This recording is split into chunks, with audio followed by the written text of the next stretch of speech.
In a sense, I think we're rather depressed societies. We've got used to the idea that there's nothing that can be done. There is no alternative, that, we're never going to deal with these environmental problems and we live in a dog-eat-dog society and that's it. I think what we have to take away from this is a recognition that most of these problems can be very substantially improved by making our societies more equal, reducing the income differences, and that also helps us to solve the environmental problems. We can reach a society that is qualitatively better for all of us. Well, the apathy is sort of engineered because you don't have any discussion of this in the public media. Hardly by surprise, the public media are owned by the real estate and the financial interests, and they're not going to explain to people the integration between the financial, insurance, and real estate sectors, the fire sector. There's this disinformation going on, passing the buck, denying what the real driving factors are. All of these are common strategies. In fact, even in education, you can see that banks have helped to set up universities. They've funded them. They fund think tanks. They have educational foundations. They own newspapers. All of this stuff is going on as a kind of propaganda exercise so that the people don't actually work out what the problem is. One source of this disinformation is the neoclassical school of economics. These economists and academics have been successful in convincing the world that their models were gospel. But just as Gutenberg's printing press was revolutionary in the 16th century, today we're at the dawn of internet enlightenment, which will remove the cloud of ignorance upheld by academic and media gatekeepers. An individual might not be able to change the system, but they can change themselves. If we're not offered proper education, we must begin our own. And a good place to start is to become reacquainted with the classical economists, and with something that so few question, but that affects us all, our system of money. With modern man-made monetary processes, a chronic excess of debt has built up at every level of society. Debt is now regarded as normal. It isn't. It's a form of slavery. But how much do we question our debt? And what should we now do about it? The classic example, most recently, of a debt cancellation was the German economic miracle in 1947. The Allies canceled all domestic and international German debts, except for the debts that employers owed their employees for the previous few weeks, and except for a basic working balance that everybody was able to keep in the bank in order to buy food for the next few weeks or so. Essentially, you would follow the 5 or 6 pages that the currency reform of 1947 did in Germany. You would start with a clean slate. That means that everybody would own their property free and clear. And the problem here is that you'd wipe off the savings that are the counterparts of that. That actually would not be such a bad thing if you look at the fact that the wealthiest 1% of Americans have concentrated an enormous amount of wealth in their own hands, more than at any earlier time since statistics have been kept. Our system of taxation also needs addressing. Currently, we're taxed on what we produce. Perhaps it would be more progressive to tax what we consume. How many American people realize that the Founding Fathers never intended Americans to be taxed on their labor? In other words, they weren't meant to pay income tax. The tax system that was exported from Britain, a relic of colonialism, has duped the world. The most important element of a tax system is to do what everybody expected to be done in the 19th century, and that is to base the tax system on land taxation, on the free lunch of land value, and on what John Stuart Mill called the unearned increment, the income that landlords made in their sleep, as he put it. Who made oil in the ground, coal or iron ore? These are things which are not the products of human effort.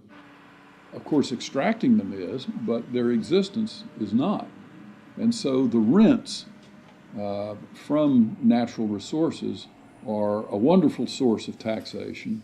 Nobody made them, and when you do tax them, you cause all of us to use them more efficiently. So this seems like really the excellent thing to tax. rather than labor and capital. If the government used this land site value that's supplied by nature, not by human labor, not by personal enterprise, then the government would not have to tax wages in the form of income tax. It wouldn't have to imply sales tax that add to the price of doing business, and it wouldn't have to add the proliferation of business taxes. This tax system, advocated by all the classical economists, would begin to address global poverty, as it would allow citizens in developing countries to keep their resource wealth. In developed countries, it would begin to address our housing and debt crisis and unleash the kind of entrepreneurship needed to refloat our economies.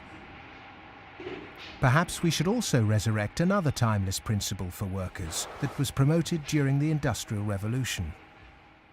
Well, the idea that people who work in a plant ought to own it is just deeply built into working class culture. So right around here at the early Industrial Revolution in the late 19th century, working people simply took for granted that, yes, of course, the workers should own the mills in which they work. Anything else is an attack on our fundamental rights as free citizens. They also took for granted that wage labor is hardly different from slavery. It's different only because it's temporary, and then you can be free. One of the ways you can be free is by owning your own plants. That was not an exotic view. That was Abraham Lincoln's view. In fact, it was a principle of the Republican Party in the late 19th century. It's taken a lot of effort to drive those ideas out of people's heads, but they're still there, and they are very relevant. It was the Greek philosopher Plato who said the ratio of earnings between highest and lowest paid employee in any organization should be no more than 6-to-1. In 1923, banker J.P. Morgan declared no more than 20-to-1 was optimum. Yet today's salary difference between top and bottom earners in global corporations can be higher than 500 or 1,000-to-1. When you're up in the range of 500-to-1 inequality, the rich and the poor become almost different species, no longer members of the same community. Commonality of interest is lost. And so it's difficult to form community and to have good, friendly relationships across class differences that are that large. Competition in business is a good thing, but the playing field must be level. Monopolists have too much because the system they game is rigged. Under the current economic setup, the fitness of the vast majority of the world's population is irrelevant. Those that are made to pay for this crisis are not those that caused it. But those who caused it, for survival, will no doubt try to marginalize this film as socialist or even Marxist. I'm a capitalist. I'm a business person. I believe in the basic principles. That's why I'm completely appalled by seeing these principles destroyed by monarchs, monopolists, who have totally destroyed the system from within on Wall Street, and this is completely unacceptable. I'm a capitalist. I think capitalism can do it. It's not a question of getting rid of capitalism. It's a question of getting rid of this terrible form of capitalism. Capitalism, more broadly understood as market economy, not only has a future, I can't see the future of the world without it. But the question is, what kind of capitalism? What kind of market economy? A system of reformed capitalism built on independent money, a tax system based on consumption, not income, and employee-owned businesses would begin to build an economy that's not dependent on constant growth to service its debt. We've endured the so-called free market for centuries, but far from being free, it's led us to destroy nature and each other in a vain attempt to progress.